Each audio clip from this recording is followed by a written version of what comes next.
that always stays with me is do the next right thing. And I think that's excellent advice for us. So I'm not going to say any more because he's actually going to talk a little bit about himself tonight. So, Father Paul.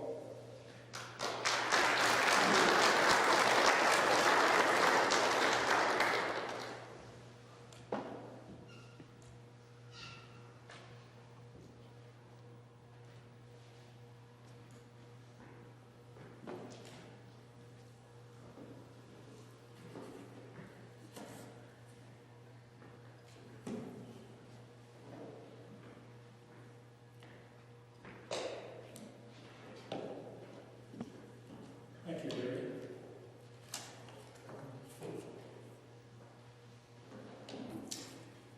Before I launch into what I want to say tonight, I will make myself available for confessions at 6:30 the next 2 evenings. So if anybody wants to take advantage of that, I'll be here in the church Tuesday and Wednesday evening at 6:30 before the Mass. I think that's the only housekeeping detail I need to put out there for the time being. Well, as you know, the primary theme for the mission is that God can turn all things to good for those who love Him. And the subtitle, of course, is Feel the Heat and See the Light, which I'll explain more about over the next couple of nights, since I'm going to be delving into the whole notion of pain and different types of distress we experience, and what are we to do with that, and how does God take all that and ultimately turn it to our good. And this is the essence of what I want to talk about over the next few days.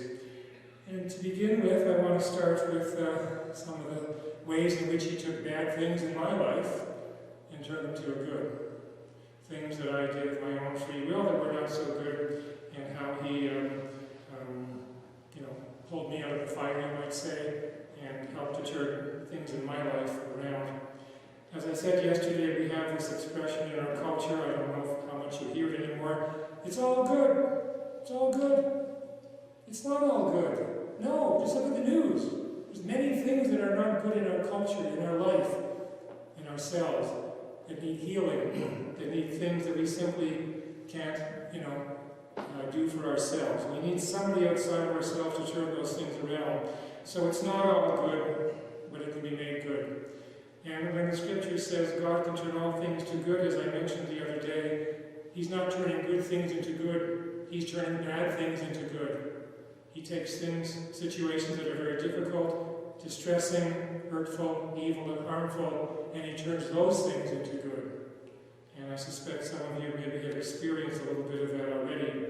But that's the essence of the scripture quote, that He takes situations which are difficult, painful, unyielding, harsh, demanding, and He uses them ultimately for our good. This is the immense aspect of our God. There's no situation in life that's beyond redemption. If we love Him, if we turn to Him for healing and strength, if we continue to try and fix it all by our own power, which usually doesn't work, well, He can't help us. It's only when we truly, really surrender to Him, then God has a chance to do that in our lives. And so I just want to share a little bit of how that happened in my own life. And as I tell you my story, what's most important is nothing that I did. It's God's action in my life. That's the main thing to focus on. How did God come into my life, and how did He help to turn things around for me? Because, as I think I told you on Sunday and Saturday, if you would have told me 40 years ago that I'd be here doing this, I would have said, you're nuts. You really need to see a psychiatrist. Because the last thing I ever wanted to do when I was a young person was be a priest. I just had no conception that this was something that maybe God would call me to, and it was never something that I was thinking about. And maybe the seed for my vocation was planted when I was an altar server many years ago, before Vatican II. In those days, we had the Latin Mass, and when I was serving that Mass for our parish priest, I would go to the church early in the morning, and it was just me and him, usually at a side altar, black vestments. It was a Mass for the dead, and I had to know all the Latin responses to respond to him, because many times there was nobody else there. think by doing that day in and day out as a young person, I started to get a sense of the sacred, that there was something special about this action. I wasn't sure what really, but it left kind of an impression upon me. And of course, when I was in grade school, I received instruction in catechism from the Baltimore Catechism. Maybe some of you remember that. But after I got to high school, there was no more instruction on my faith at a time in my life when I probably desperately needed it. Now, the Baltimore Catechism was good. We learned our faith, but I didn't really learn how to connect what I was learning to my daily life. What does this really mean for how I'm supposed to live my life today as a young person in this world? I never really made the connection. And so in grade school, I started to do things that were, not seriously wrong. Pranks, petty vandalism, petty thefts, but not really seeing them in relation to God or the need to repent or to take them to confession. If you had asked me if I was sorry about them, I would have said yes, I was very sorry. I was sorry I got caught, but not really sorry for having done them. Because, when you're young, you kind of like to brag to your peers and your friends. Well, this is what I did on Saturday night, and this is what I got away with, and so on and so forth. It was kind of a mark of honor, you might say, to be able to do bad things and get away with them. Then your peers, oh wow, this guy's pretty cool, he does these things and, doesn't get caught or get away with them. But on more than one occasion, I did get caught. And one episode in particular, I was in grade 8, and myself and 2 of my friends plotted to throw a stink bomb in the class. Now, if you're familiar with those things, they really reek, and they can clear a room in 2 minutes. And that's what happened. The room had to be cleared, the windows all opened, and finally, later that day, sister, in those days nuns wore full battle garb, tall habits, magnum rosaries, 15 ducats hanging off their belts. And sister eventually found out who the culprits were. And the ringleader who actually threw it got a 2-week suspension from school. And myself and another fellow, we got a thing, which I don't think is in school anymore. It's called the strap. Any of you ever experienced the strap? So that day, sister was really, really, really mad at us. And she went so far as to phone the school board and say, now what is the maximum penalty that I can administer here?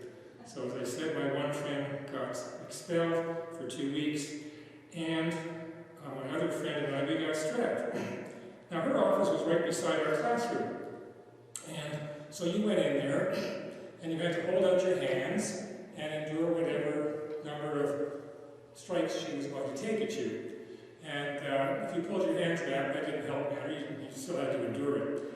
Now, the worst thing was you couldn't cry because you didn't want your friends in the next room to hear you whimpering. That would be terrible for your reputation. So you had to endure this. And she didn't stop, I don't know, I think she kind of stopped when she got tired, But after about 5 or 6 whacks, your hands are kind of numb, so you don't feel anything anymore. But then you go back to class. And 5 minutes after that, guess what happens? The feeling starts to come back into your hands. And again, you can't start crying because this will not look good for your reputation. So you sit there and the tears run down your face, but you're not going to let yourself, let anybody know that this hurts. Things like that I was doing. So what all this made me realize later in life, not at the time, was that it's important to teach children about sin and wrongdoing and the importance of going to confession regularly and why we need to be sorry for our bad behavior, even as a young person. Because if a young person starts to justify their bad actions when they're young, they're going to do the same thing when they get older. Because doing small things that are wrong and not repenting will eventually lead to doing big things that are wrong, and that's what happened to me. And the Catechism states this very clearly. It says, deliberate and unrepented venial sins disposes us little by little to commit mortal sin. And I can assure you that happens in many people's lives, and that's exactly what happened to me. I couldn't appreciate the wrong of what I was doing, and I certainly didn't see it as an offense against God, and I just went about my merry way doing these foolish, stupid things. And by the time I am in high school and getting no further religious instruction, being in church is not something I want to do, but I want to keep the peace in my house. As my father said, if you go to church, you can keep living at home. And that seemed like a pretty good deal, you know? I get food, I get shelter, I get a bed for going to church for 1 hour a week. Now that wasn't a bad deal. I may have been rebellious, but I'm not stupid. Yeah, I'll go fill the pew for an hour, sure, that's what you want me to do. I might even bring on the bulletin to prove that I was there. However, by the time I get to university, I did not see any need to go to church anymore, and I was too busy working hard and playing hard. And I ended up breaking most of the commandments. In 1974, I got accepted into dental school, and 2 years prior to graduating from dental school, I began to cohabit with my girlfriend. We started living together. Of course, we weren't married, at which point my father said I could not come home anymore, which I did for the next 2.5 years. I was out of the house. Needless to say, this was a great pain for our family, but I never blamed my father. Deep down inside, I kind of knew he was right, but I simply was not ready to change my ways. He had merely given me a choice, and I chose to not come home. He was treating me like an adult, even if I didn't want to be treated like that. He gave me a choice. Son, here's your options. This is what it means to be mature, to be responsible for your actions. Now you make the choice.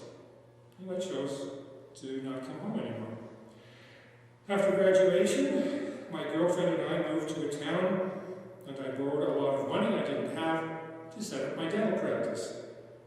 A few months later, I discovered my girlfriend was seeing somebody else behind my back. Needless to say, this was an extremely painful situation, and eventually led to our breaking up, at which point I became very, very, very depressed. I didn't have any friends in that town, I was alienated from my family, and life didn't really seem like worth living.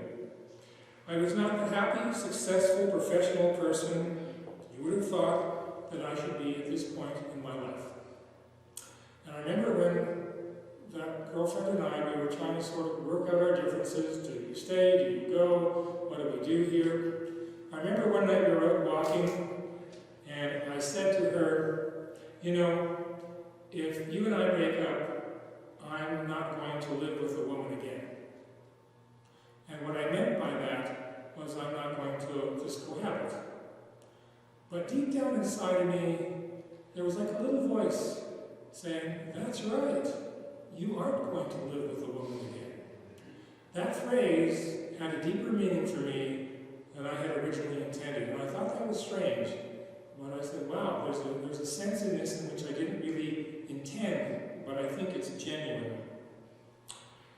And, as I said, I was pretty depressed at that point. Bills were piling up and so on and so forth. But what I came to realize later was that my problem was I had put this person, this woman, at the center of my life, where only God belonged. In a sense, she had become my God. I had put my faith, hope, and trust in someone other than God. She was the one who was going to do everything for me. However, no human being can be for us what only God can be. And every time I put that level of trust, faith, and hope in someone or something other than God, I'm going to get hurt. Because in effect, what I'm doing at that point is I'm practicing idolatry. I have turned someone or something into my God, and that thing or person can never truly satisfy me the way only God can. As my depression worsened, I became unable to work, and was feeling desperate as the bills were starting to pile up. At that point, I even moved into a hotel, a cheap hotel, and I lived above the bar for about 2 months. And I would just go downstairs and drink and hang around town. This is not the way I thought my life would turn out. At some point, I became desperate enough to ask God for help. I kind of believed in God still. I just wasn't sure if He believed in me anymore. I wasn't sure that reaching out to God would work. But when you're that desperate, what have you got to lose? Not much.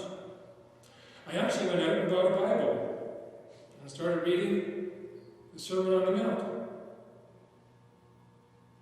When I got to Matthew chapter 6, talking about don't worry about tomorrow, or clothing or food, seek first the kingdom of God, and all these things will be yours as well. At that point, I felt a weight of despair lift off my shoulders. I knew for the first time that God was real, and that everything was going to work out and be okay. I suspect my mother's prayers helped a lot too. Parents' prayers are very powerful. Don't give up on your children no matter what. Doesn't matter what they're doing. Pray for them, be a good example of faith, leave the rest to God. Of course, at this point, I knew I would have to change the course of my life. I couldn't keep going the way I had been going. I couldn't keep running the show on my terms. Most importantly, I made a good confession and started attending Sunday Mass again. I also reconciled with my family and lived back at home for a time. I also borrowed more money from the bank and moved my dental practice. The dentist in my hometown wanted to leave town and was only working part-time. So he sold me his practice very cheaply. I was busy right away and had a practice that it would have taken several years to establish where I was originally working. I was busy right away. I was seeing 20, 25 patients a day. I was successful, happier, making lots of money, paying my bills. I had friends. Life was good. Life was good. And even though things were going well, something was missing. It was a good life. It just wasn't completely fulfilling yet. I met another woman. We got engaged. But 4 months before the wedding, we broke up. We disagreed about the church's teaching on marriage, family, and sexuality. There were some significant differences of opinion on these things. I always tell young people, before you get married, make sure you know what you want out of this marriage. Be clear about that with yourself, with your fiancé. Communicate that, and see whether or not you have enough to make a go of it. To see whether or not you're basically on the same page. We went to see a priest that we both knew, and he agreed that my take on things was correct. And so a month later, she gave me the ring back. And that was difficult. It was hard. But it wasn't devastating. Because I knew I'd stood up for the truth. See, with the first girl, I was a ship without a rudder, just being blown all over the place. And when she left, I crashed on the rocks. This time, I hit a bit of rough water, but I didn't change course. I knew that I had to persevere and stay the course. When I came back to the church, I knew I had to accept all of her teachings. I couldn't become a cafeteria Catholic, only taking what I liked and leaving the rest. No, when I left, I said, I'm leaving everything. And when I came back, no, I accept everything. I may not understand it all, I may not even like it all, but I believe it's true. And the more I've tried to live it, the more I realize it is true. Because if I'd known it completely at that time, faith would have been unnecessary. Faith is doing something that's correct even if you don't fully understand it. And I also knew instinctively that married life would be hard enough even if my fiancé and I were on the same page about those essentials.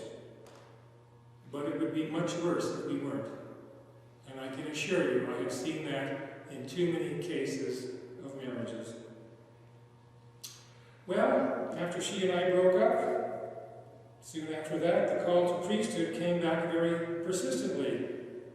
You see, what happened was before she and I started dating, I had been in church one day, when things were going well, and one Sunday, I'm sitting at Mass Sunday morning, and I had this little sense, you should be up here doing this one day. You should be up here doing this one day. Well, we all have kind of crazy thoughts, and I thought, well, that's kind of stupid, I should be up there doing that one day. What does that mean? I don't know. I kind of forgot about the whole thing. And then, of course, as I said, I got engaged and got disengaged. And soon after the disengagement, that call to the priesthood started coming back very persistently. And the more people I consulted about it, the more they said, yeah, this could be a possibility. Maybe you could be a priest. I got a spiritual director, and I put my practice up for sale. And lo and behold, another dentist said, yeah, I'd like to buy your practice, I'll get you a price. So I called my spiritual director. I really kind of wasn't ready to leave. I kind of liked my lifestyle at that point. And so I called my spiritual director and said, oh yeah, don't worry about it, wait another year or two, you'll be fine. He didn't say that. He said, Paul, the reason there aren't vocations today is not because God isn't calling, it's because people aren't responding. So my last resort was down the drain, and about 6 weeks later, I left. I told my family that I was thinking of selling my business, and they were a little stunned. They said, well, first you don't want to go to church, now you want to be a priest, why can't you be normal? I said, that's a good question. I still don't have an answer. So I sold my business. I went to the States for a year and a half, joined a group of priests and brothers there. And when God calls, not everybody's going to understand it. You may not even understand it yourself. All you know is that, yeah, that's the right thing to do. Maybe even the people closest to you won't understand. My parents didn't get it, but what could they really say? So I went to the United States to join a group of priests and brothers, but I left after a year and a half. It was clear that was not where my vocation lay. I came back to Canada, and I joined the community that I now belong to, Madonna House. Our headquarters are in Ontario, and I belong to our mission house out here in Edmonton. I first heard that call to priesthood in my home parish before I got engaged in 1980. 14 years later, in 1994, I got ordained in that same church.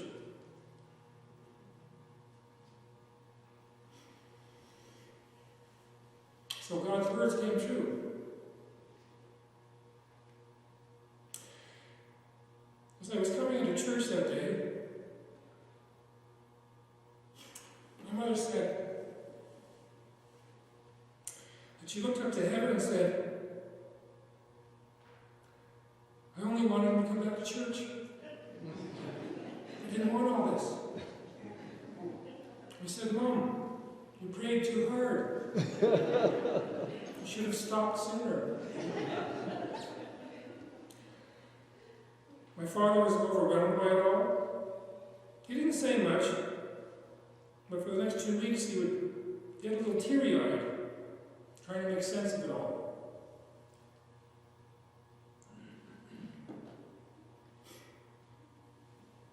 All this to say, I don't make quite as much money as I used to. I don't own the cars I used to own. I don't own any car. Or I don't take the same vacations. But I'm happy with my life, and certainly more peaceful. I took a vow of poverty. I've never wanted for anything since then. I've always had as much as I needed, sometimes a lot more. I've always had a bed to sleep in. Only slept outside under the stars when I wanted to. So God has taken care of me. As I said, I know He's real. And ultimately, each one of us, we need to make peace with the person looking back at us in the mirror. Can you look at yourself there? Do you like what you see? Do you cringe? Do you find it difficult to look yourself in the eye? That is the most important person you've got to make peace with. That and God, of course. Of course, they go together. If you're at peace with God, you'll be at peace with yourself. Sometimes people ask about not being married. And is that difficult? I think it is certainly more challenging when you're younger. But now the loneliness of being young and celibate has turned into the peace of solitude when you are older, if you have persevered. Yeah, there were times I wished I had a wife and a family, but the more I listen to married couples sometimes, that desire seems to dwindle. No, I have to be serious about this. I find a tremendous amount of strength and inspiration for married couples who are faithfully living their vows, I can assure you. You're a great source of inspiration and hope for me. You're a great stimulant for me to stay faithful. And the church understands that when marriage is understood, celibate life will be understood, consecrated celibacy will be understood. They complement each other. So I can assure you that even though I've listened to many couples who have very challenging situations, their perseverance, their fidelity, their staying true to their vows has been a tremendous incentive to me to do the same thing. You keep me going when sometimes I question my vocation. But now, being a little older, I'm happier being by myself. I enjoy my company. I don't mind being alone. So as I said at the start, what is most important in my story is not so much what I did, but the faithfulness and the care of God. And God is patient with us. He waits. He waits a long time. He never revokes His promises. He never revokes His call. And if we cooperate with Him in time, all the good things He promises works out. We just have to be patient. We can't set the timetable. We can't decide how, where, and when it's all going to happen. We just have to persevere one day at a time, faithfully. So as I said, what's most important here is what God did, not so much what I did. I know a little bit of the life of the prodigal son and the joy when you are welcomed back home. To some extent or another, I lived that parable. I know what it's like. And the last thought I would leave you with is this. You've heard my story, but you have your own story that's unfolding as we speak, as I speak. Your life is in process. Or as I've told people, life is a mystery to be lived. It's not a problem to be solved. You have your own life with God. Some of you have walked a lot further and farther with Him up to this point in your life. Some maybe are just getting started. That's okay. Stay faithful to whatever His call is in your life, one day at a time.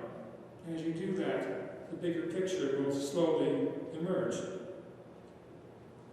So you always want to remember and be grateful for how God has acted in your life. You have your story, never forget it. I never want to forget the hard times that I had in my life. Because if I forget them, I just might have to repeat them. No, I never want to forget those hard times. The emotional turmoil has been bled off. but I'm glad I went through them. Because the fact of the matter is, my enemies have been my best teachers, and my failures were when I learned my most important lessons. Success is nice. It doesn't teach you very much, though. So you have your own story. Never forget it. Recall it to mind regularly. Because knowing what God did in the past will help you to trust that He will be there to help you in the future. Oh yes, God was faithful at this point and that point. I think I can trust that He will get me through this next hurdle, this next challenge, whatever it is. St. Paul makes this point very clearly in 2 Corinthians. And I just want to leave you with a quote from that letter that makes the point very clearly. It's in chapter 1, verses 8 to 10. And there he says, "For we do not want you to be ignorant, brethren, of the affliction we experienced in Asia. For we were so utterly, unbearably crushed that we despaired of life itself, while we felt that we had received the sentence of death. But that was to make us rely not on ourselves, but on God, who raises the dead. He delivered us from so deadly a peril, and He will deliver us. On Him we have set our hope, that He will deliver us again."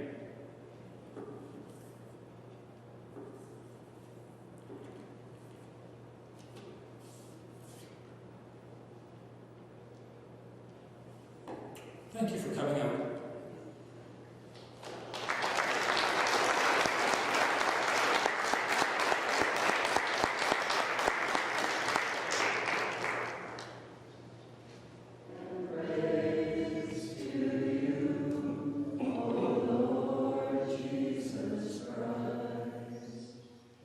Rid yourselves of all your sins, and make a new heart and a new spirit.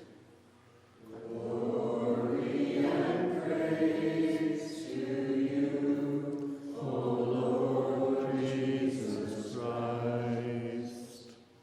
The Lord be with you. And with your spirit. A reading from the Holy Gospel according to Matthew. Glory to you, Lord. Jesus said to the crowds and to His disciples, "The scribes and the Pharisees sit in Moses' chair. Therefore, do whatever they teach you and follow it. But do not do as they do, for they do not practice what they teach. They tie up heavy burdens, hard to bear, and lay them on the shoulders of others. But they themselves are unwilling to lift a finger to move them. They do all their deeds to be seen by others, for they make their lectuaries broad and their fringes long.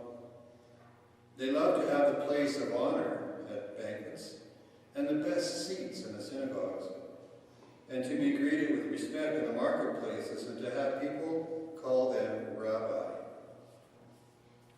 But you are not to be called Rabbi, for you have one teacher, and you are all students. And call no one your Father on earth, for you have one Father, the one in heaven. Nor are you to be called instructors, for you have one instructor, the Messiah. The greatest among you will be your servant. All who exalt themselves will be humbled, and all who humble themselves will be exalted." The Gospel of the Lord. Praise to you, Lord Jesus Christ.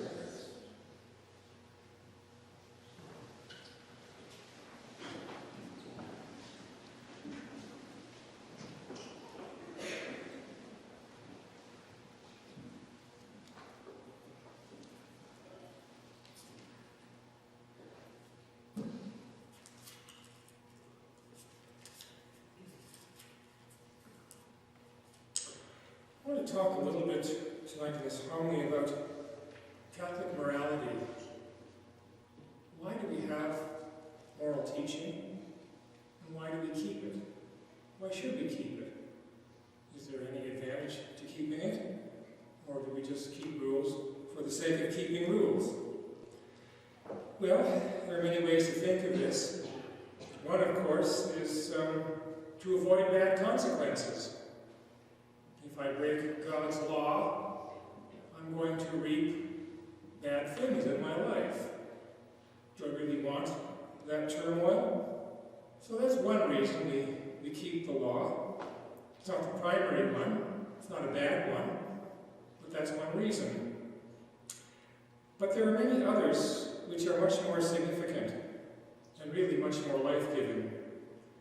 In John's Gospel, Jesus says, "If you love me, keep my commandments." So by keeping the commandments, this is a concrete expression of our love for God. And if we don't keep the commandments, we can't claim to love God. So by keeping the commandments, I'm showing in a very real way that I do love God. It also keeps us safe, as I mentioned about consequences. We avoid a lot of turmoil for ourselves. And if you look in the Psalms, especially Psalm 119, it's the longest psalm there. It's an extensive meditation on the benefits, the graces, and the blessings of keeping the commandments and following God's law.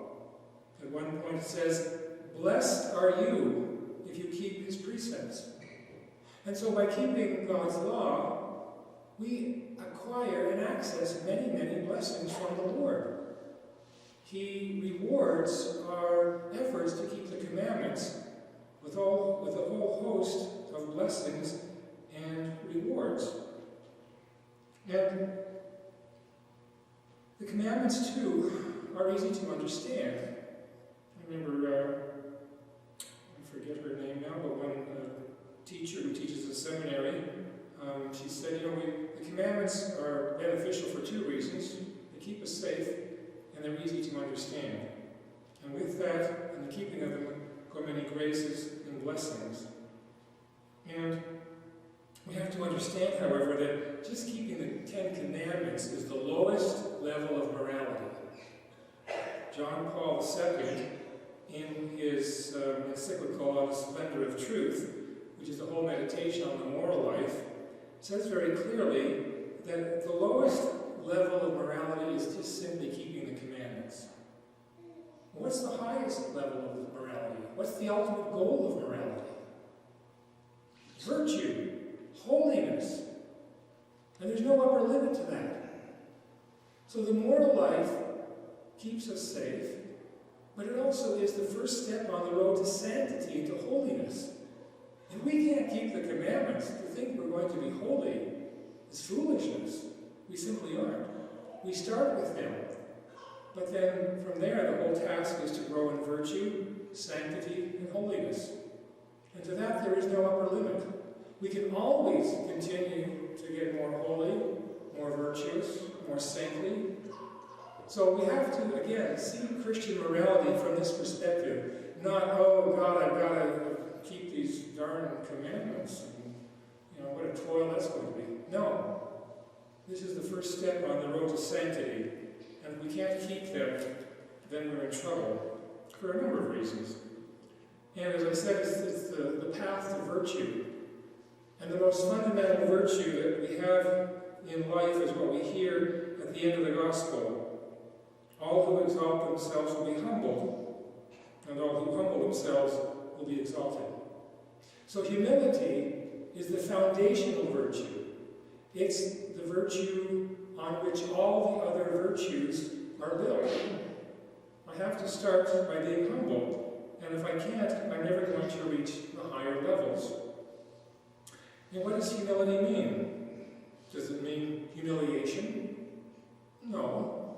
But unfortunately, many of us have to be a little humiliated before we learn humility. We have to have our pride leveled, and sometimes that hurts. Essentially, it means that I accept the fact that I'm dependent. I'm not the source of my own life. I'm not the source of any of the blessings I have in my life. My life and everything else has come from somewhere else. That's the first notion of humility. It also means, along with that, then to live in the truth, to discover the truth of whatever situation I'm involved with, and to abide by that truth. And if I'm doing that, then the fruit of my humility should be gratitude. Am I a grateful person? Or do I expect things? Do I get upset when I don't have what I want? If I'm truly humble, if I know I'm not the source of my own existence, then I will be grateful. And I can express that gratitude, of course, in many ways. Service to others, prayer to God, but most especially by coming here and doing exactly what we're doing right now. The Eucharist means thanksgiving. And every time I come to the Eucharist with a right and open spirit, I'm acknowledging my humble need for God, and I'm expressing my profound gratitude for everything that I have. So there's many ways to show our humility, not so that we can gain, attention, as the Pharisees were doing in the Gospel here, and trying to show everybody how holy they were. No. But just in the depths of our heart, to thank God for his many blessings. And then to show that gratitude by how we love and serve others. One of my friends used to tell me, he said, "Now, Paul, don't just tell people you're grateful. Show them you're grateful by your actions, by what you do." And one last thought when it comes to our relationships with other people. In the first reading, he talks about the need for justice. Prior to that, he says to cease doing evil and learn to do good, which is actually the most fundamental moral teaching we have. Avoid evil and do good. That's where I have to start. But then he talks extensively about justice. Justice is the most fundamental thing that I owe another person, which means that I will honor and respect whatever your fundamental human rights are, most especially the right to life. And so, if you are in need of something, and I'm the one who can give it to you, then I give it to you. I give you food, I give you shelter, I protect your life, I give you clothing, I give whatever you most need as a human being. And then if I'm doing that, then I can build on my relationship, build on that in my relationship with you. So first and foremost, I owe you justice. I remember saying to somebody, they said, "Well, we've just had a year of mercy. The Pope just declared a year of mercy." I said, "That's great. Now we need a year of justice." So that everybody has what is fundamentally and rightfully theirs. First of all, I have to be just with you. And if I'm going to go further, then I will be civil to you. I will acknowledge your presence in an honorable way. Then I will be kind to you. I will even take a genuine interest in your situation. And then if I'm in really right relationship with you, I will love you. I will be willing to sacrifice myself for you. So these are some of the things we need to keep in mind when we think about the Church's teaching on morality. It's not simply about keeping a bunch of rules for the sake of that. If I truly love God, if I truly love my neighbor, I will keep the commandments.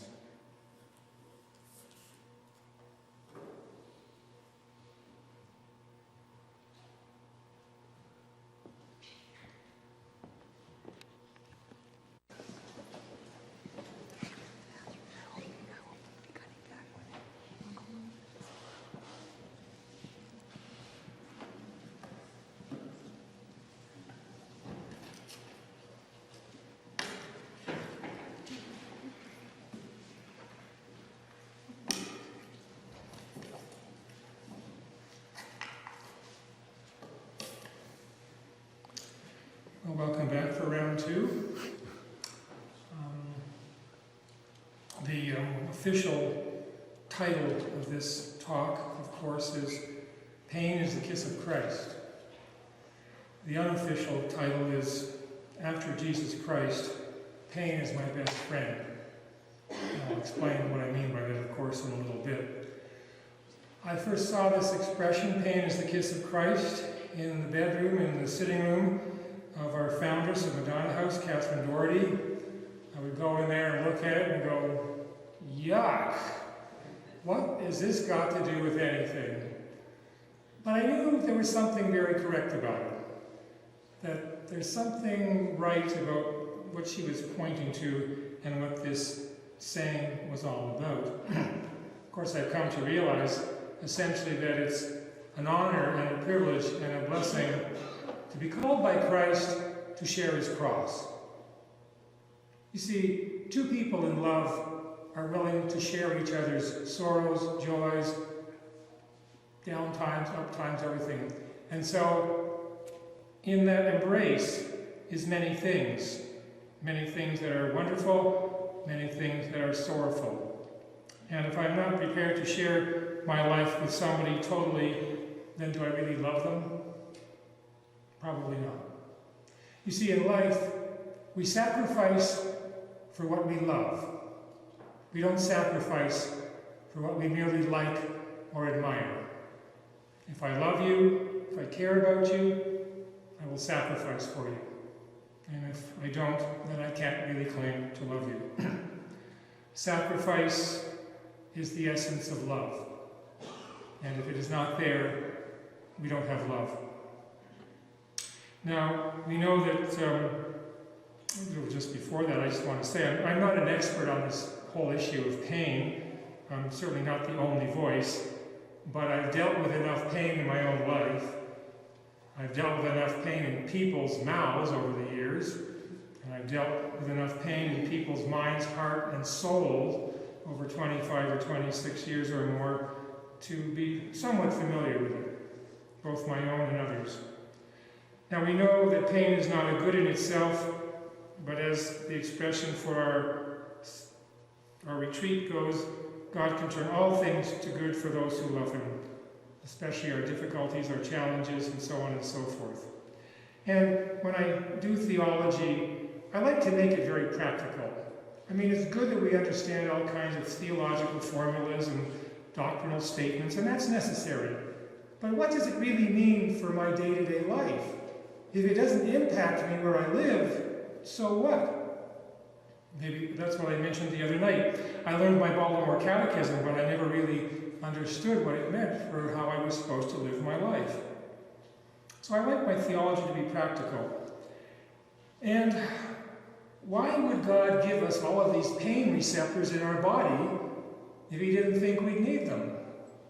I mean, they're there. We know what they're for. We know how they work. God gave them to us. He must have known that we would need them at some point. And I am not a masochist, but the fact is that after the fall of Adam and Eve, pain is now an inescapable reality for all of us. If there's anybody here who has never experienced any pain, I congratulate you, but I don't really believe you. No. Pain is simply a part of life. The only question is, how will I handle it? What am I going to do with it? It's sort of much like the fire alarm in your house. You can do three things when you hear that thing go off. Number one, you can just turn it off when it starts making noise. Unplug it. Pull the battery out. That's one way to deal with it. Or you can ignore it. Let it keep making noise until the house burns down, and that will eventually silence it too. If you're smart, you'll locate the fire, extinguish it, and you and the house and the alarm are saved. So we can do one of these three things with our discomfort and our pain. And I know, having been a dentist in my former life, I saw lots of people in pain who wanted the problem solved and not just given more Tylenol or codeine or other pain medication. No, they want the difficulty rectified. And that's what we should do with it. And the reason I say that pain is my best friend after Jesus is because it tells me I have a problem. Something's wrong. And a good friend will always point this out to me. A truly good friend is going to say, now, Father Paul, you're not in good shape. You got a problem here. Look at it. A really good friend will do that for you. Pain, of course, is a symptom. It's not the problem. It's pointing to a problem, but itself it's not the problem. But if I treat it like the problem and do nothing more, my problems will never get solved. And if I never felt pain, I would be in trouble. If I put my hand on a hot stove and felt no pain, my hand would be destroyed. So God gave us a warning system to let us know when we were in trouble. And when I use the word pain, I'm not referring only to severe or less severe physical suffering. I am referring to any form of distress or discomfort that I may experience, no matter what the cause. There's different types of pain.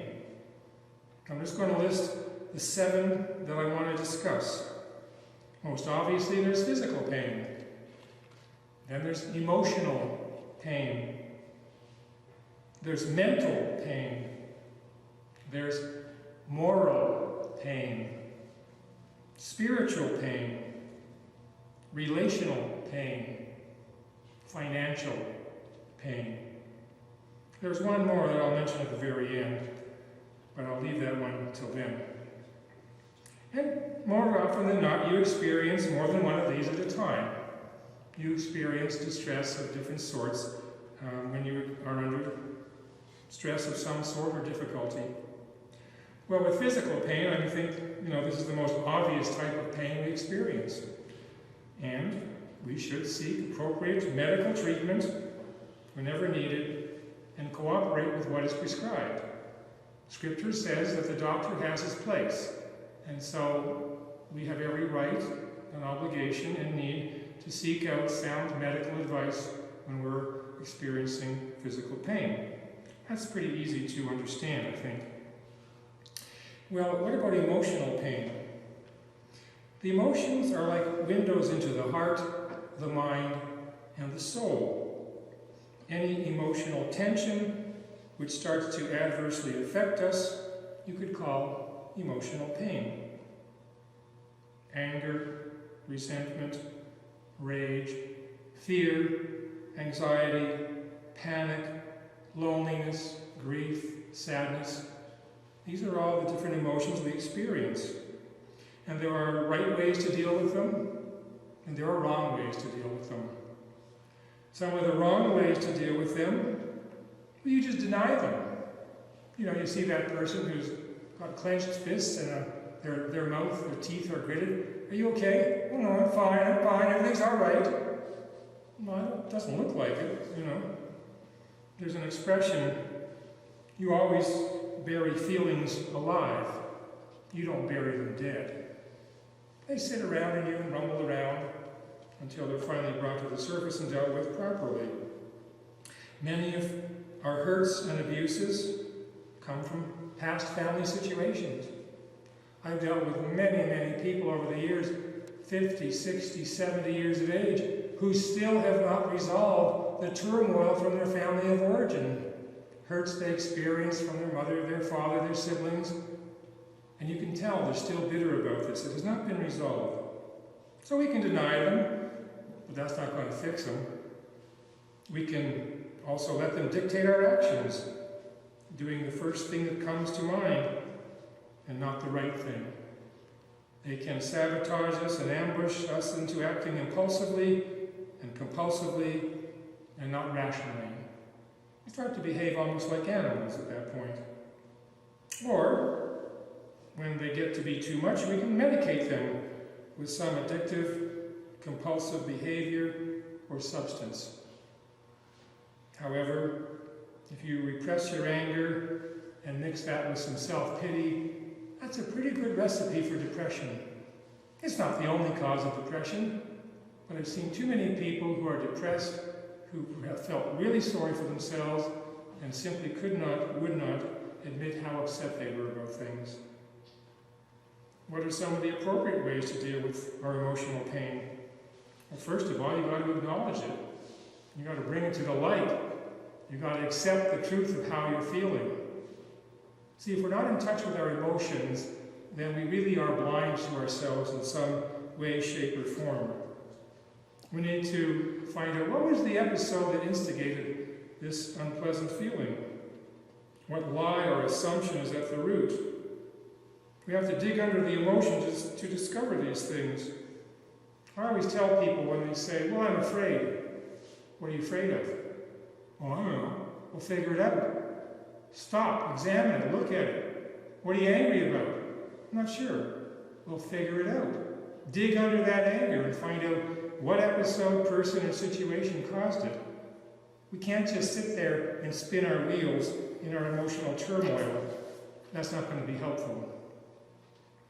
In addition to prayer, of course, I have to ask myself, should I approach the person that I'm upset with when I'm less disturbed and not still enraged, and let them know how I feel and try to resolve the situation? You know, that Christ says that in the scripture. If you are angry at your brother, confront him or her. If you won't listen, bring somebody else. We have an obligation to talk with one another about the situations that distress us. Not to go gossiping about them. Not to go and tell everybody but the person we're upset with what's wrong. No. Our first obligation is to think about, how am I going to approach this person? Maybe I'm in the wrong. Maybe I need to change my attitude, or simply try and see the situation from the other person's perspective. It's amazing how in marriages, when one spouse finally says, gee, I never thought of it that way. I'm glad you said that. They're open to considering the situation from another vantage point. And that starts to open things up a little bit. Maybe I need to seek some outside help. Maybe I need some counseling.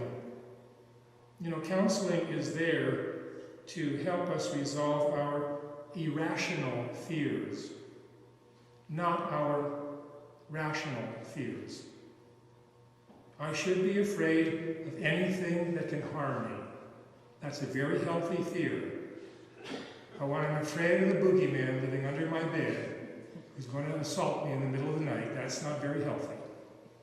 No, counseling helps us to put our fears in order and to resolve them properly.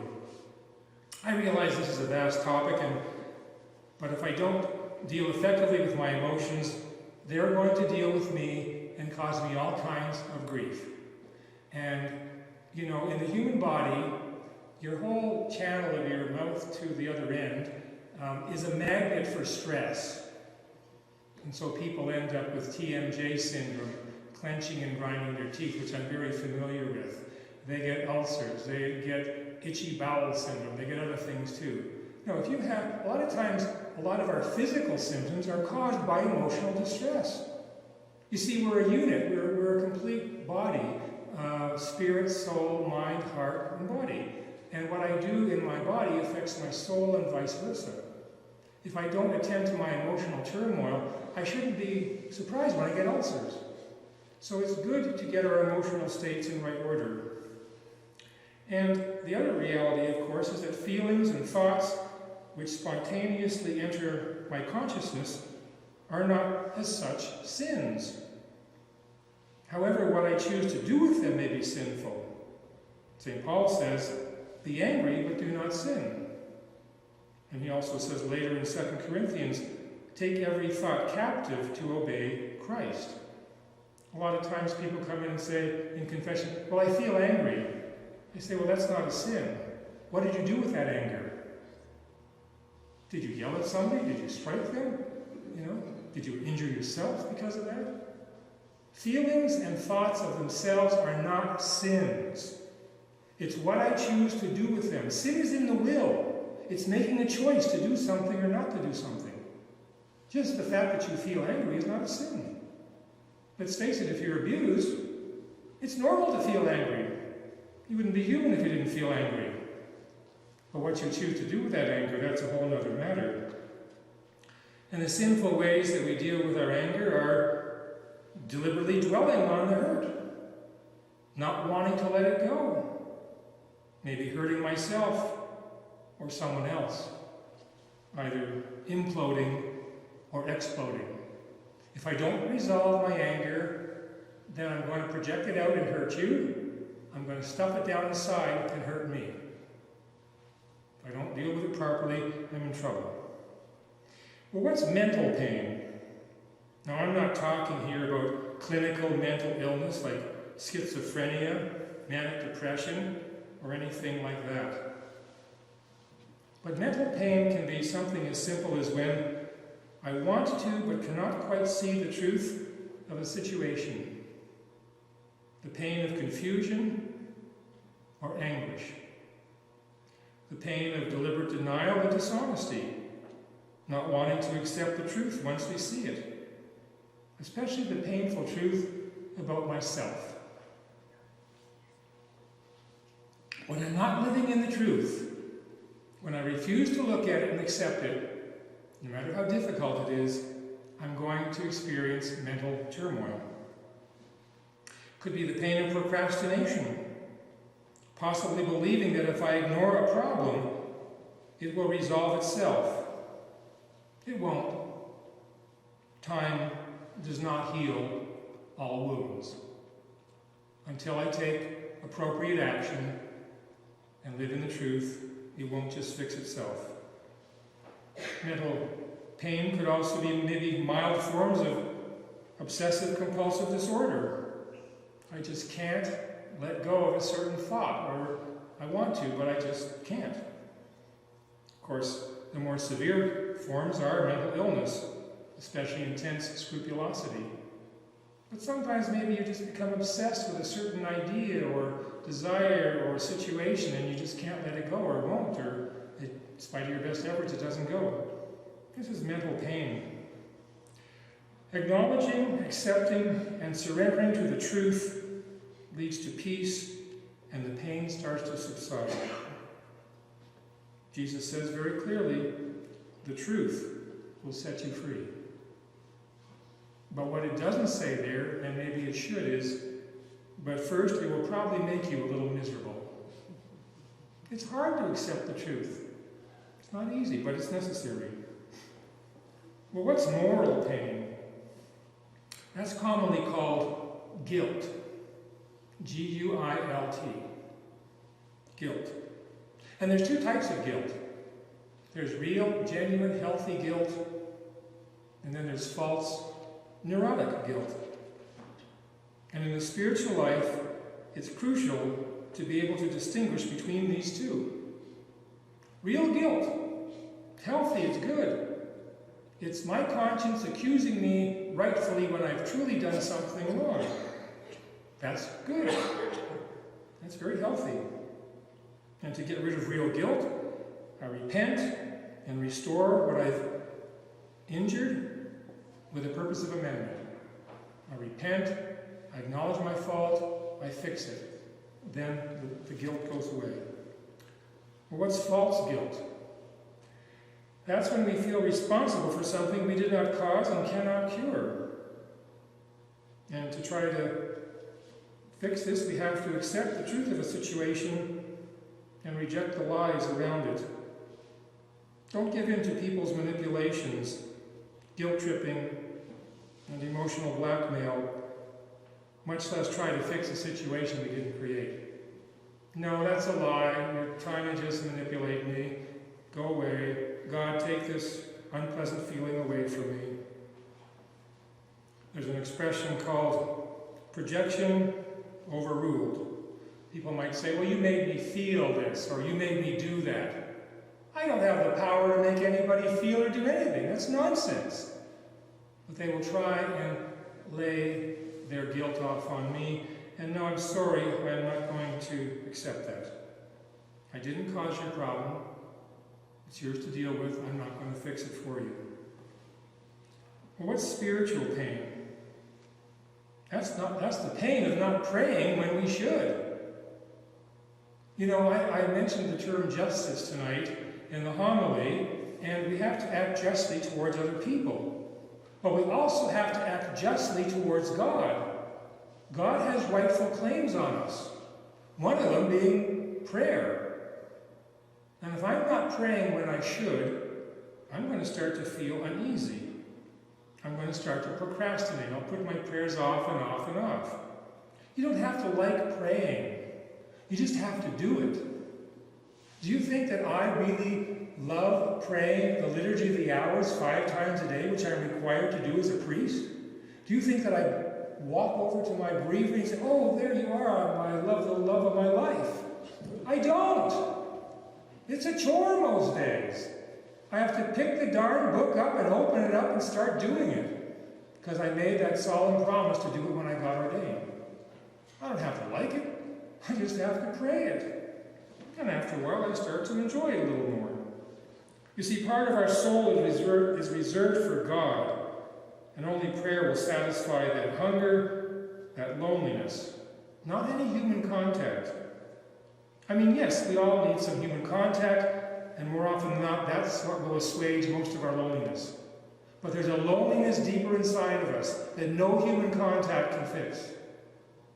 And I know when that is. I know when I've been going to people and my contact with them doesn't satisfy that pit in my stomach or my heart. God is saying, hey, come with me. You and I need to have a talk. We need to spend some time together. It's only when I pray that that level of loneliness starts to go away. Discipline is necessary when it comes to developing a prayer life. If I have no discipline, I'll never have a prayer life. As I said, you don't have to like it, you just have to do it. And when it comes to doing something that is difficult or distasteful, motivation follows action. Motivation follows action. Meaning that if I wait till I feel really good about doing something difficult, I'm not going to do very much. But amazingly, as I start to do something distasteful, I get excited about doing it. I'm happy to do it.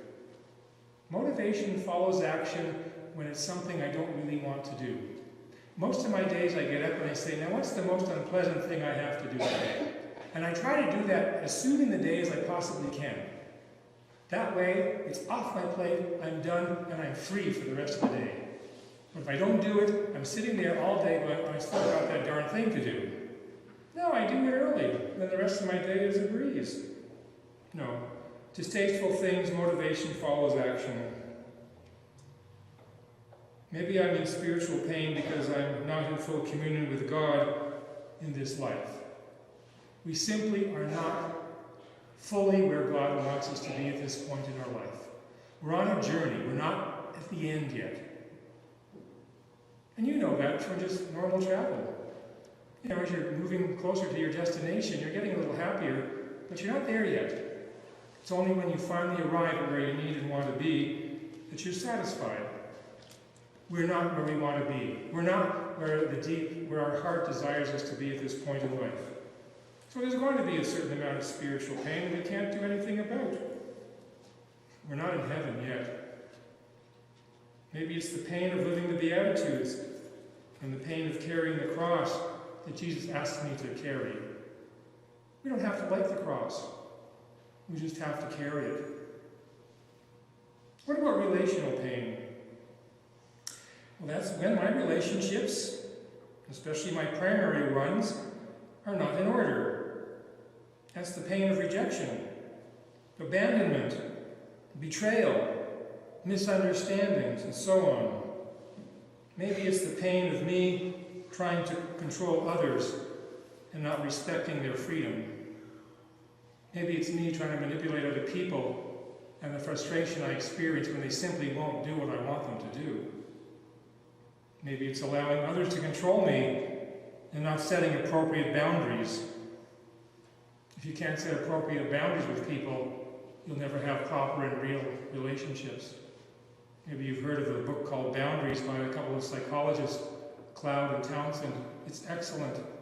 It shows you why we need to set boundaries with people, why it's important, and how to do that, and how to deal with the guilt feelings when you do. You see, you can't set a boundary with a person and expect them to like it. They won't. Do your children like all the boundaries you set with them? No, they don't. But you know you have to set that boundary and maintain it because it's right, and you can't capitulate or the situation will get worse. Well, that happens in adult relationships too. Many of the situations I deal with in people's lives are about these last 2 points.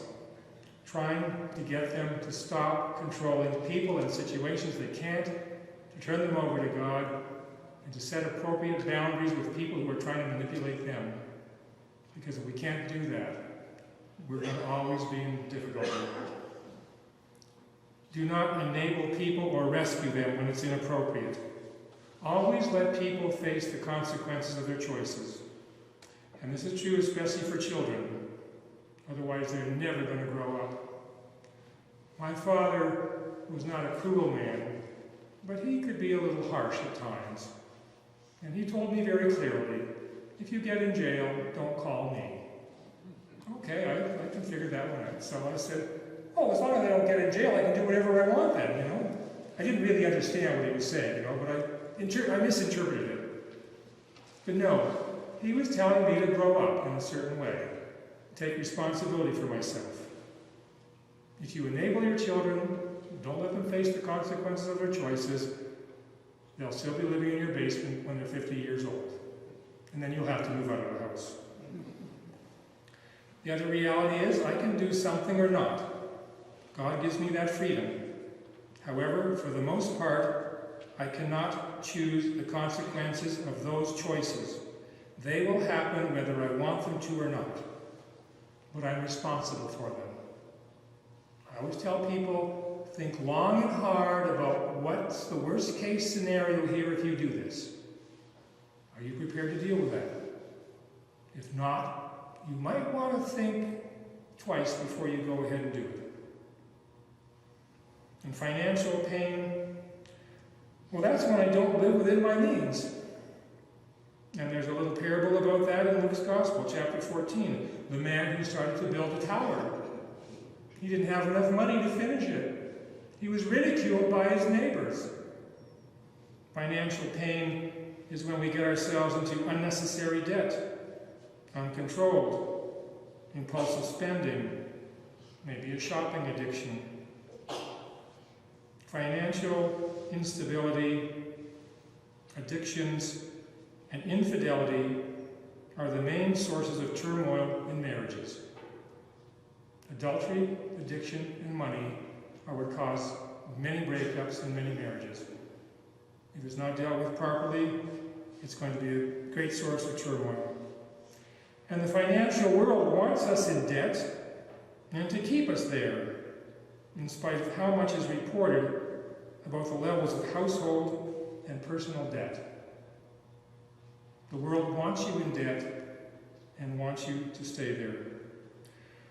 The best advice my accountant gave me many years ago, as I was starting to make a little money, I said, what should I invest in?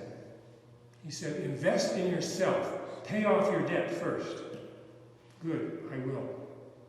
I see many people come to our community who want to join us, and they can't, for one of three reasons. So I asked them, were you ever married before? In any context, anywhere? In a balloon over the Pacific Ocean, or on a beach somewhere, or maybe even in church? No. Are you in trouble with the legal system at all? Do you have any outstanding charges, warrants, pending cases? Are you on parole or probation? No. Are you in debt? Well, yeah. How much do you owe? Oh, about $40,000. Who's going to pay that off? You think we're supposed to pay it off? You can't even be responsible for your money, and you want to join an apostolate? It's not going to happen. And what's the final pain that I'm thinking of? Well, but before that, I'll just leave you with one last thought about financial pain. I remember an author saying, money is a good servant, but a terrible master. If we allow greed to take over our life, it will cause us immense grief. So, there is one more pain, and this is a terrible pain, because there's absolutely no cure for it. You know what that pain is? It's the pain of hell. It's eternal pain. The pain of hell. And there's absolutely no cure for it. And it's the very pain that, above all pains, we want to avoid.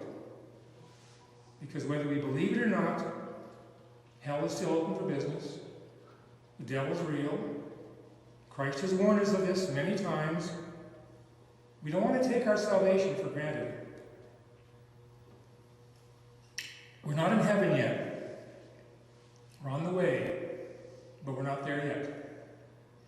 So I would leave you with one thought before tomorrow's talk, which will explore some of this a bit more. What pain are you experiencing at this time? What distress are you under at this point in time? What's causing you turmoil in your life? And how are you dealing with that? Are you dealing with it well? Poorly? Not at all? I just leave you with that thought. Because unless we deal with these situations in our life, they're going to deal with us. And we are not really free at that point. But the more we accept the reality of pain in our life and find out what it's pointing to, what situation, and deal with that, that's how we get free and that's how we get happy. You don't go to the doctor just for pain medication. You want the cancer removed. You want all of it gone. So God is always going to be there to help us with these situations, but we have to do our part. So I just leave you with that thought, and I hope that you're able to, discover what the truth of that is, and ultimately, if not immediately, deal with it in a proper and effective way. And I'll talk a little bit about that tomorrow night.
As Jesus was going up to Jerusalem, he took the 12 disciples aside by themselves and said to them on the way, "See, we are going up to Jerusalem, and the Son of Man will be handed over to the chief priests and the scribes, and they will condemn him to death.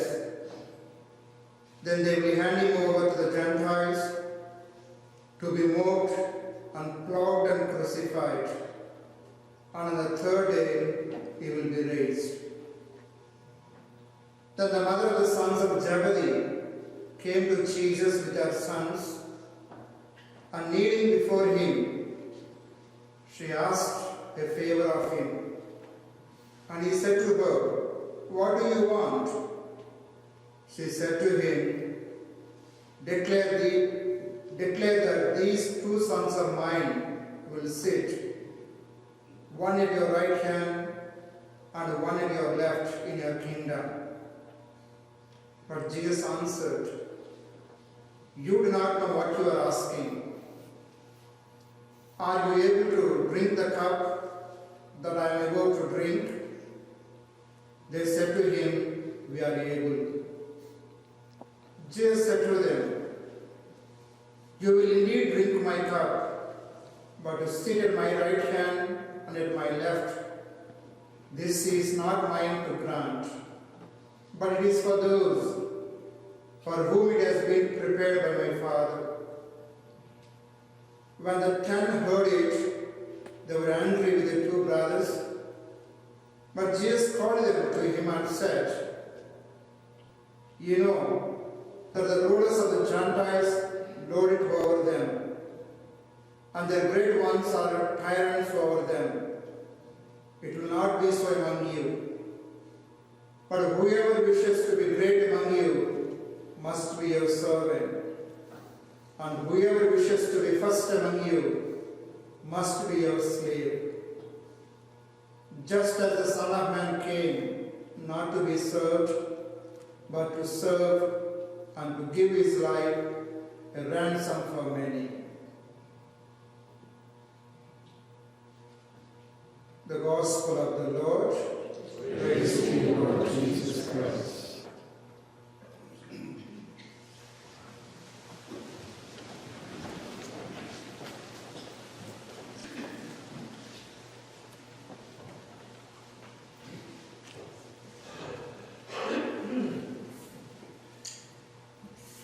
Whenever you read the Old Testament, you may from time to time wonder, what's this all about? Why are we going back into Israel's history, and why is it important? And the fact of the matter is that all of the great Old Testament figures are images of Jesus Christ. They all, in some way, prefigure, his work and his mission. And so, Adam, of course, was the first man. Jesus is the first redeemed man. Noah saved the human race through water. Jesus Christ saves the human race through baptism. Joseph was one of the patriarchs.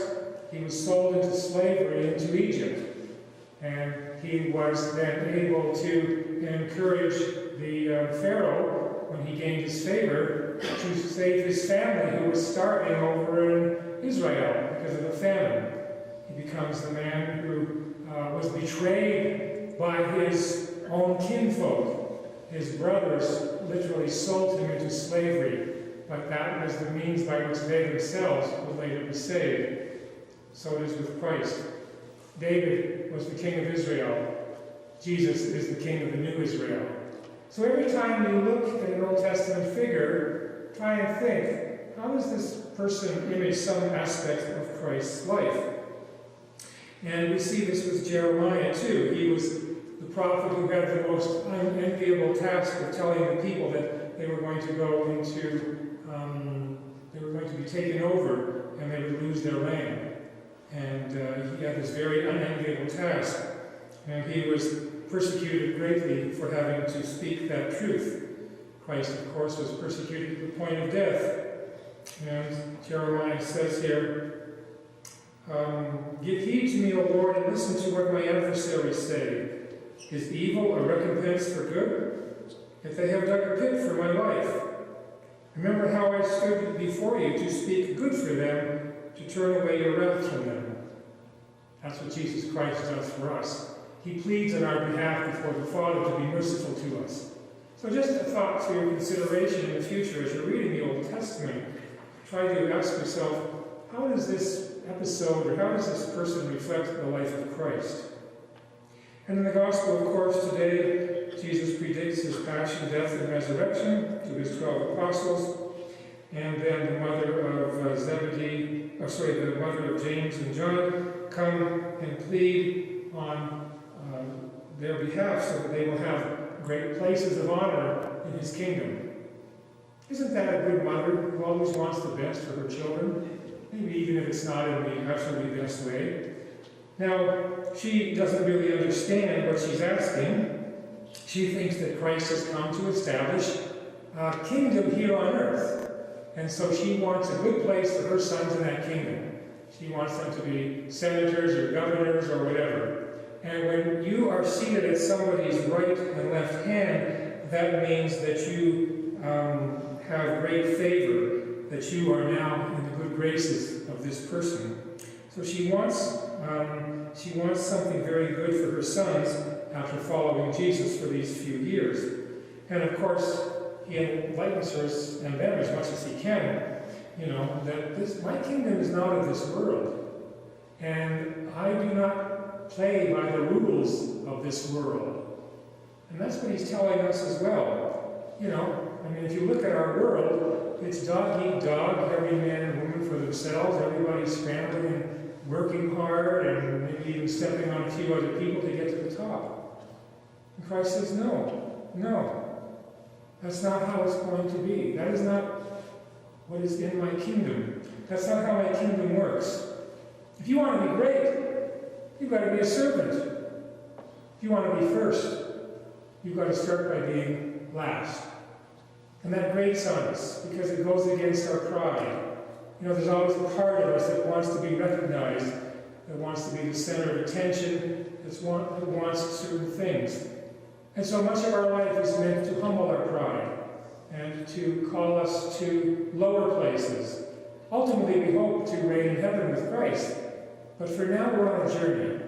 And it's not our task to seek our own honor, to seek our own recognition in the eyes of the world. Which is not to say that, you know, the world is entirely corrupt or bad, but we can't be friends with Christ if we're friends with the world. And we have to start practicing that sooner than later in our life. It doesn't mean that we have to be a doormat, that we have to let people walk all over us, that we never stand up for our rights. But what it does mean is that in those moments where we're tempted to exalt ourselves, make ourselves center stage, draw attention to ourselves, we have to say, no, I'm not going to do that.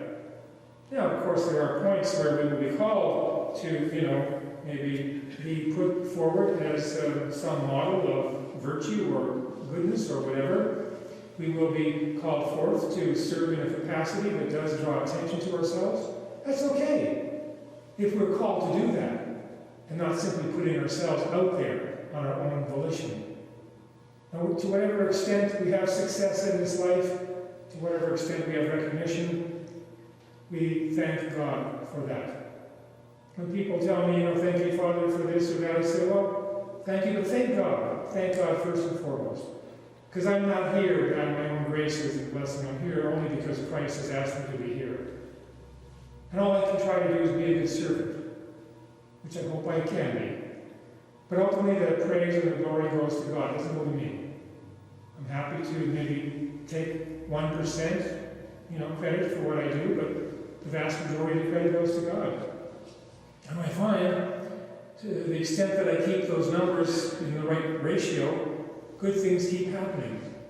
The more I can turn my life over to God, the more I can thank Him for what I've been given, the more blessings flow. As soon as I start to think it's all about me and what a wonderful job I'm doing, then the tap kind of gets turned off, and God shows me very quickly, without me you can do nothing. Who do you think you are anyway, you know? It doesn't mean that I'm worthless, it just means that I have to find my right place. And so this is the challenge for all of us that He's putting before us today. We're not going to reign here in this life. Hopefully we'll reign with God in heaven.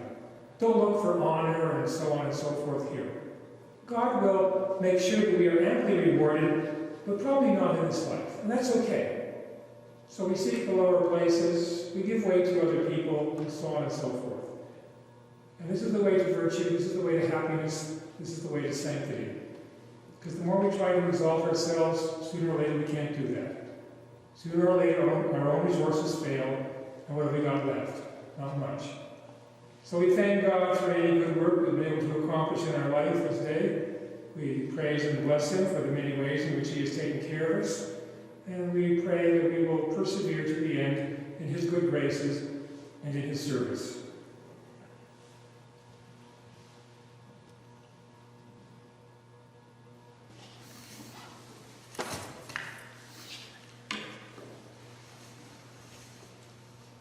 Well, before I launch into what I want to wrap up with here this evening, I just want to thank you very much for the opportunity to be here and to serve you in this capacity.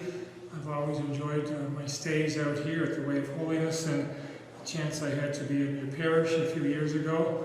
So it's always a great pleasure for most of us priests to be out on the mission trail, especially during Lent. And I just want to thank you for the opportunity to be with you here and to have enjoyed your hospitality and your company, and I suspect I'll see many of you along the trail somewhere in the days ahead, so thank you for that. So, I think I outlined many of the trials and traumas and turmoil we all experience in life in one way or another. And we certainly have to learn how to deal with those. And of course, I mentioned the very last pain, which none of us wants to experience, namely the pains of hell. And, you know, think about that term, because that's what we say in the act of contrition, or at least one form of it, when we go to confession. Oh my God, I'm heartily sorry for having offended thee, and I detest all my sins because of thy just punishments, and I dread the loss of heaven and the pains of hell. So we want to be aware of those words as we're speaking them. Last night I asked you to think about, you know, what pain or turmoil is still in your life that's unresolved. And I hope there isn't much of that, but if there is, I hope you're able to resolve that favorably. I realize that, you know, in talking about all this stuff, it's a difficult and a challenge to deal with these things. But attending to all of these areas in the right manner, using morally acceptable means to relieve the pain, leads to a happy and a holy life. And as I said, we have to use morally acceptable means to relieve our pain. And so when it comes to end-of-life issues, we kill the pain. We don't kill the patient. We have to use means to achieve our goal that are acceptable to the church and acceptable to God. We can't start, you know, using illicit means to try and relieve our distress. That will not help it. It will only make it worse. So, I'm in trouble, I have a pregnancy, do I get an abortion? Well, that's one way to take care of the problem, but it's not morally acceptable, and ultimately it's only going to cause more distress and more trouble in your life. So we have to think about that, you know, when we're in trouble, we have to use the right means to solve the problem, and not the wrong ones, otherwise our challenges, our difficulties, our trials are only going to be increased. So how do we deal with all of this?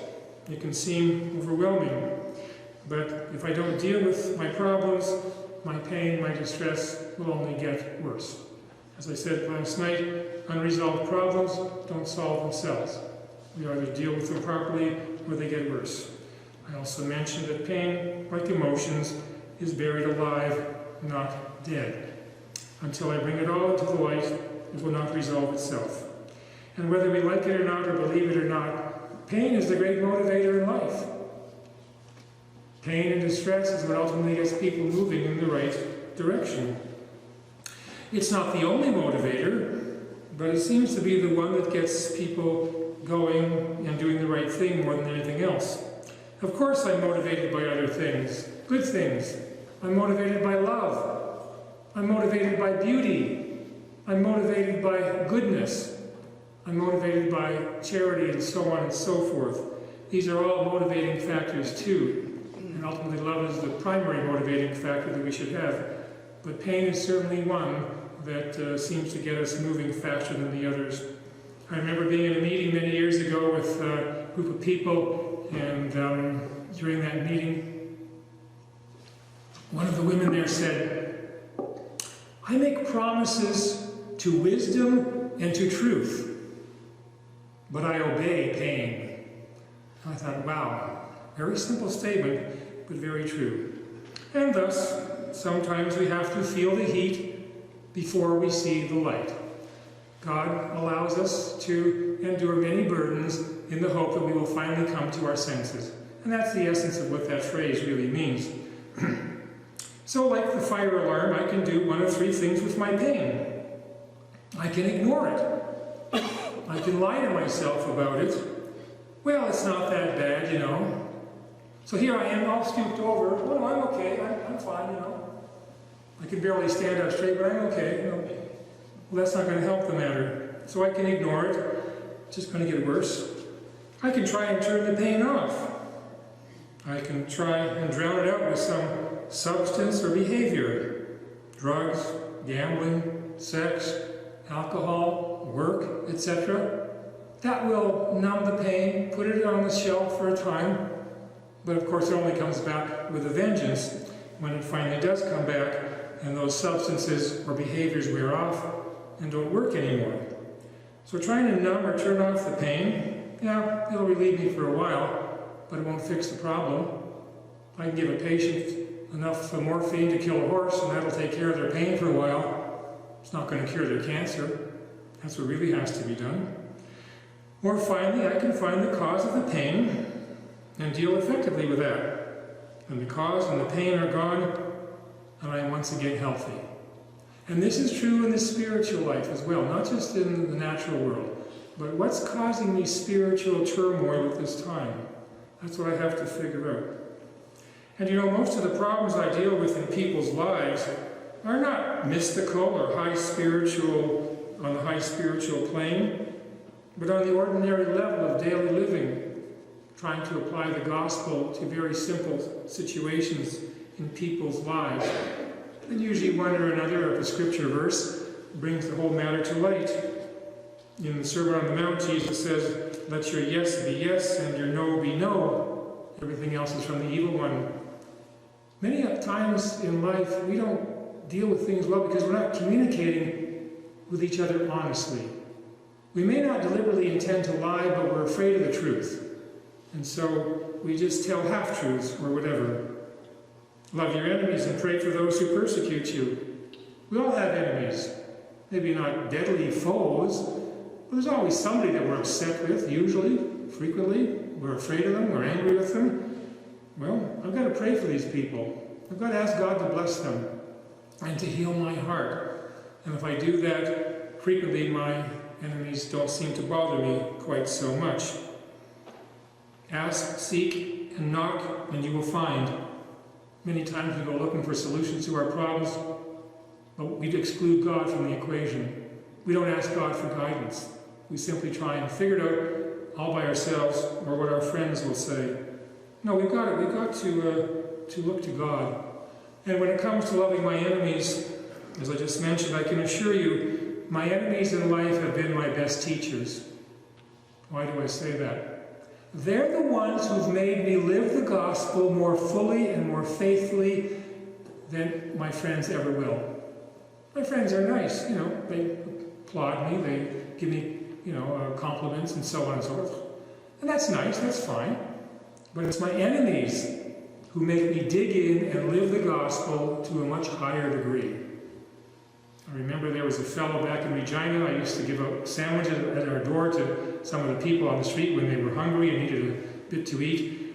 And one fellow would come up every day and he'd look at the sandwich and he'd say, "It's another peanut butter jam sandwich," and he'd throw it in the bush. Well, I was getting a little tired of this after a while. And I said, "But I'm going to pray for this guy. I'm going to pray for this guy." And I did. And 2 weeks later, he showed up. Same guy, same sandwich. He looked at it, took it. "Thank you very much. I'm very grateful to have this." I said, "God, this works. Your way actually really works. You know, I'm going to keep trying it." No, if we follow his teaching, it's going to work out. So, and you know, the other thing is now I listen to my pain when it's whispering at me, not when it's screaming at me. I don't wait till I'm in excruciating turmoil to do something about my problem. Now, I wouldn't claim to be a coward. I don't like pain. I mean, I don't like it like anybody else does. And I can tolerate a fair bit. But now, you know, when things are getting out of whack, I try to deal with them sooner than later. That way, I don't get as burned out anymore. And even more than that, I learn from the pain of other people without having to experience it myself. That's real wisdom. When people tell me now, "Father Paul, if you do that, it's going to hurt," I say, "I believe you. I'm not going to do that. I'm going to take your word for it." So when others tell me something is wrong, I don't do that. You see, preventive medicine is always a lot cheaper and a lot less painful than therapeutic medicine. It's always much better to prevent the problem rather than have to fix it after you've got a problem. The more we can do that, the better. And maybe I mentioned just the other day, but I've learned a lot more from my failures than I ever did from my successes.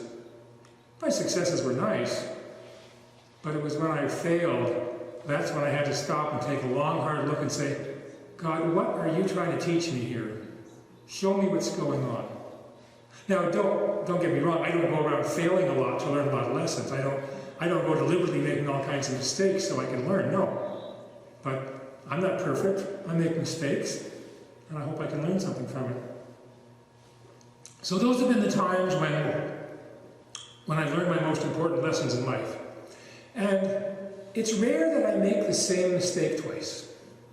I'm not saying I've never done that, but usually once I make a mistake, I go, okay, God, what are you trying to teach me here? Okay, I finally get it. I'm not going to do that anymore. And I usually don't. Pain not only tells me something is wrong, it also shows me my limits, my humanness, my mortality. It shows me that I'm not perfect. I've got a ways to go yet. It reminds me that I am not invincible. I'm a human being with all kinds of problems. Pain purifies us. It's the crucible that heals us. When I accept and surrender to my pain, doing what I can to resolve it, and uniting what I can't to the cross, I start to heal. I start to be resurrected. Because sooner or later we bump into situations in life that we simply cannot fix. And God's not going to fix it for us. He needs us to hang on the cross for a while. He needs our being united with His Son in His suffering so that we can help in the work of redemption and salvation of the world. When that time comes, we have to pray for the grace and the strength to do just that. As I said, God can turn all things to good for those who love Him, even the pain of our sins, our sufferings, other seemingly unresolvable difficulties, when we repent, if need be, and turn to Him. So pain handled well will strengthen us. Otherwise it will crush us. Don't waste your pain. Learn from it. Embrace it. Find out what God's trying to teach you through that. The only question is, which cross am I going to carry?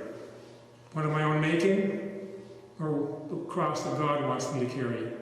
You see, if I'm carrying God's cross, He'll give me the strength to carry that, and I'll be better for it. If I'm carrying a cross of my own making, He doesn't help me with that. He just lets me go my merry way until I've had enough and come back to Him. So we're all called to carry a cross. Jesus has told us that. Every day we've got to pick up our cross. Make sure you're picking up the right one, not the wrong one. If I pick up one of my own choosing, be it dishonesty, denial, which is only going to increase my pain, and for which I have no grace, it's only with honesty that I pick up Christ's cross, and for that, as I said, He does give me grace. He has said very clearly in John's Gospel, the truth will set you free. Sometimes that's difficult to accept, especially when it's about us. But that's what ultimately sets us free. Well, I want to talk about something else. You ever hear of masochism? Masochism? Masochism is a sickness. It's people, or it's taking a perverse pleasure in pain and not seeking appropriate remedies. There are people who, in a perverse way, enjoy their suffering. They kind of don't want to let it go for a number of reasons, which I'll mention. So there is this mental and emotional sickness called masochism, where a person just seems to relish their pain, doesn't want to let it go.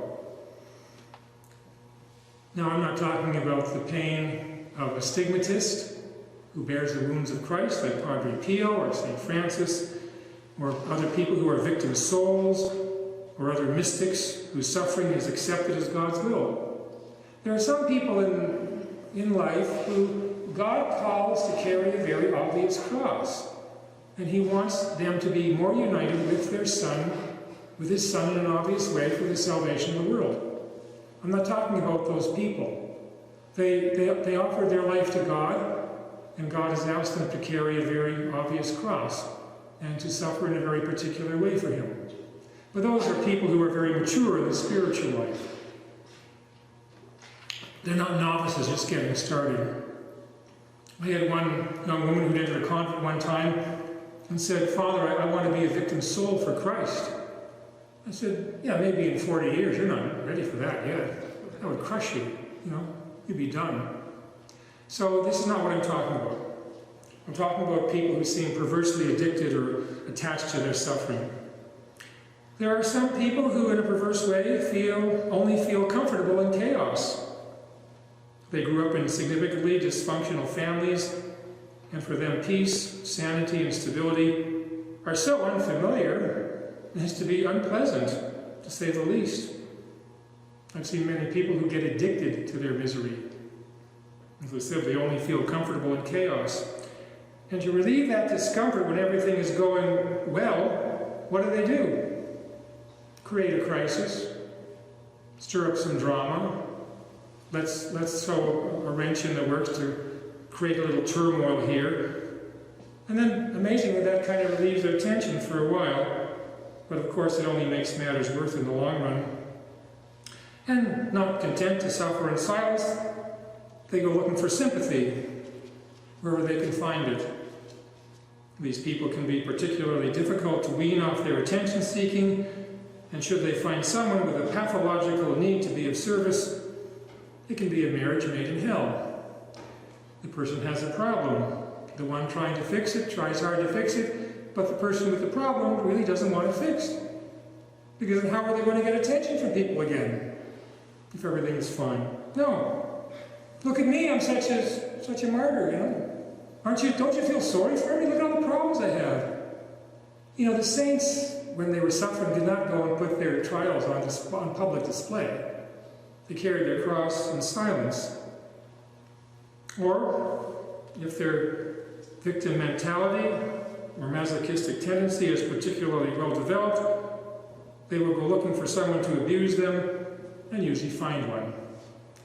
And those are marriages and relationships that are really rather difficult and messy. I remember one fellow telling me how he related to his mentor that he had found the perfect mate, he had found the perfect woman. The mentor agreed, saying, "That's correct, you have, because the rocks in your head match the holes in hers." You have, that's true. After the relationship ended, he was able to admit that those had been the worst 9 months of his life. Reminds me of the fellow who went to his doctor, and the doctor told him he had 6 months to live. When he asked the doctor what he should do, the doctor said, "If I were you, I'd marry an alcoholic and move to the Yukon. It'll be the longest 6 months of your life."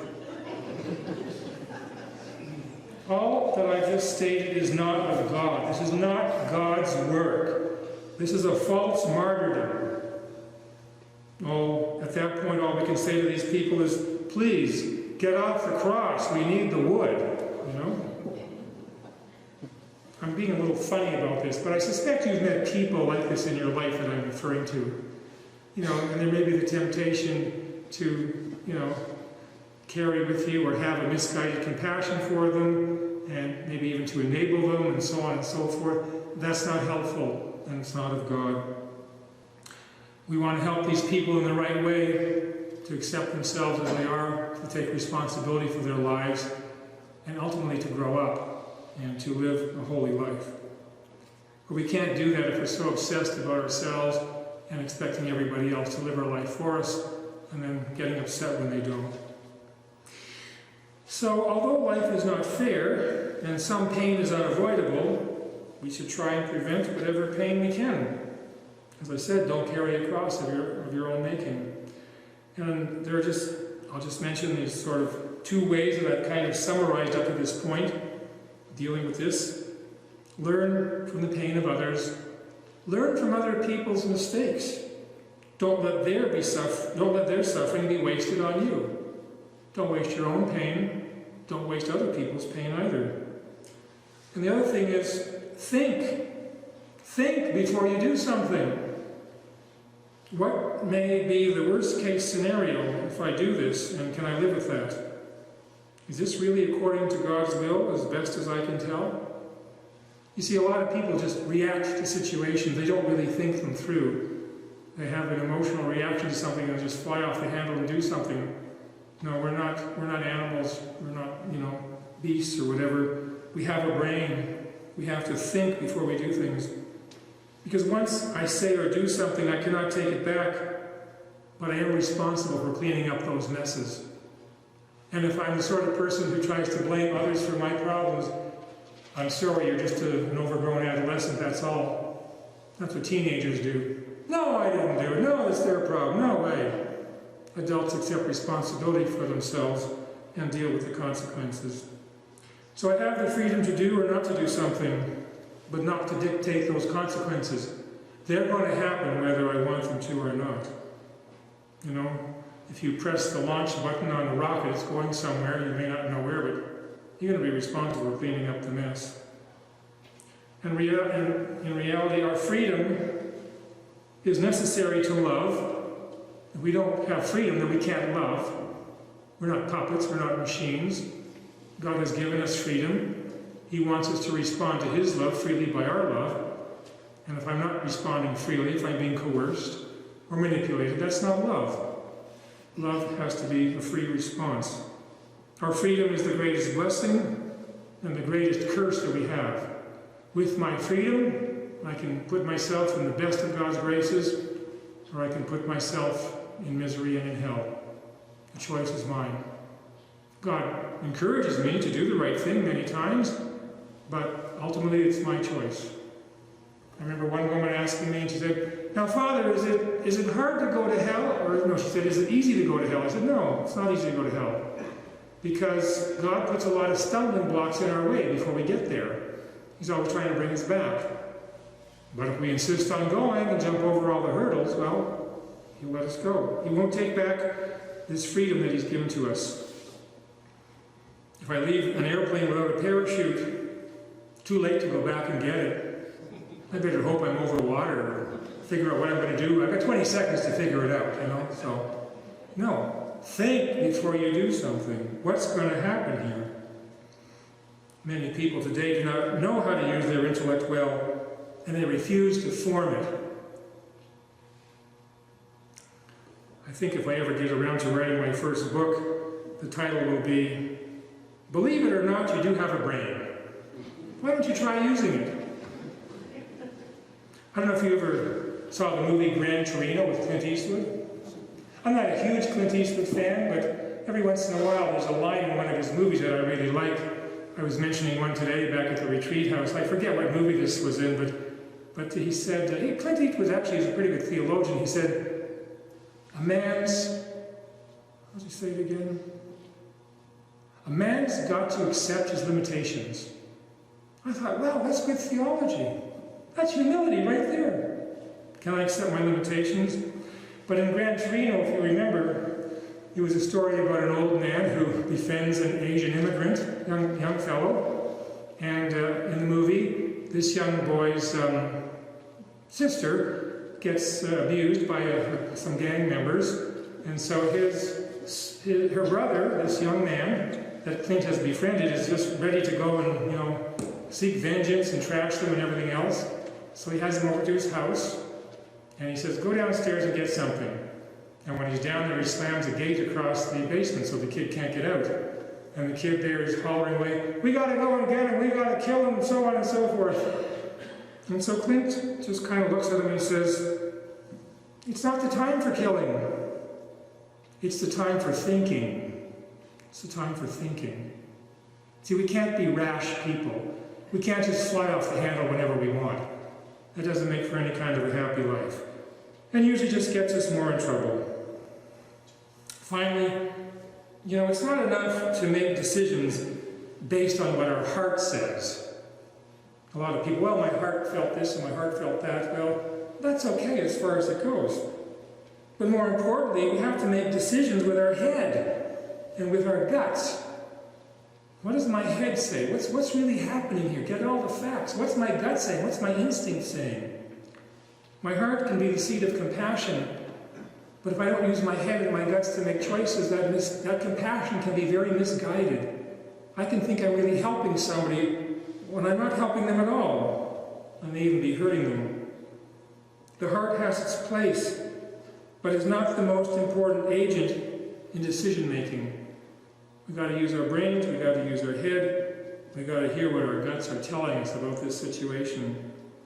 I need to get all the relevant facts, and only with them can a proper evaluation be made and a correct plan of action initiated. It's sad today, but most people let somebody else do their thinking for them. Usually the media, the entertainment industry, the advertising world. Oh, sure, I have to hear what the news is saying, what this commentator is saying, what that person thinks, but I'm not going to let them do my thinking for me. No. I'm going to want to see what's really right and wrong myself. God has given us an intellect. He expects us to use it, because whether the world believes it or not, there is such a thing as objective truth. There are things in life that I don't decide are right or wrong. They simply are, whether I believe them or not. And when somebody says, well, I don't believe that, or whatever, well, whether I believe something or not doesn't make it true. It's going to be true or false whether I believe that or not. And I dare you at that point to step off a building and see if you can suspend the law of gravity for the next 2 minutes. Most people aren't willing to try that. They at least believe in the objective reality of something like that. Truth is discovered. It is not invented. And that truth is Jesus Christ, the way, the truth, and the life. And finally, in 1 Peter chapter 1, he says, by obedience to the truth, you have purified yourselves for a sincere love of your brethren. If I don't know the truth of a situation that I'm dealing with when it comes to another person, I can't love them. Love is not a feeling. It's a choice to do the right thing in a specific situation based on the facts of that situation. And if I don't know the truth, forget loving. I'm just fooling myself. By obedience to the truth, understanding it, living by it, you have purified yourselves for a sincere love of your brethren.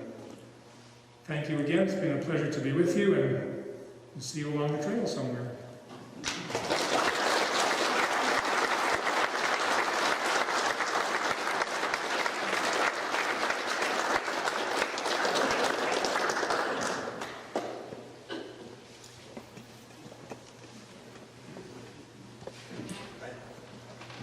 My friends, we have to feel the heat before we see the light. I'm sure these 3 days we have enjoyed listening to Father Paul. I believe he has followed those 3 words criteria. That is laugh, listen, and love. He made you laugh and made you at the same time listen to him, listen to his talk, each and every word that he spoke. And also to love. Of course, he said it different. Truth. Truth is that makes you free. And with that being set free, then you can love. Thank you, Father Paul, for enriching our parishioners' lives with your wonderful talk. I'm sure you'll be remembered what you have spoken and what you have heard, and what they're going to, in the coming days, reflect furthermore. And I'd like to please come forward to accept this token of appreciation from all of us, from our parish. I'd like to call Gary.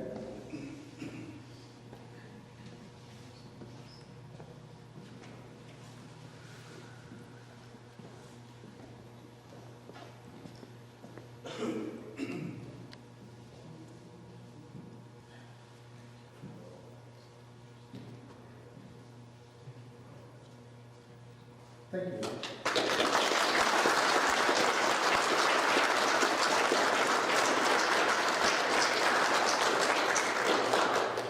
At the same time, I had to give some credits to some people, especially the Way of Holiness, who have accommodated Father there for 3 days, rather 4 5 days, and taking care of him wonderfully. You can give him that. And for our evangelization team, who has arranged, especially Gary, who has been in touch to set up these days for us to come and give the talk to us. Thank you, dear.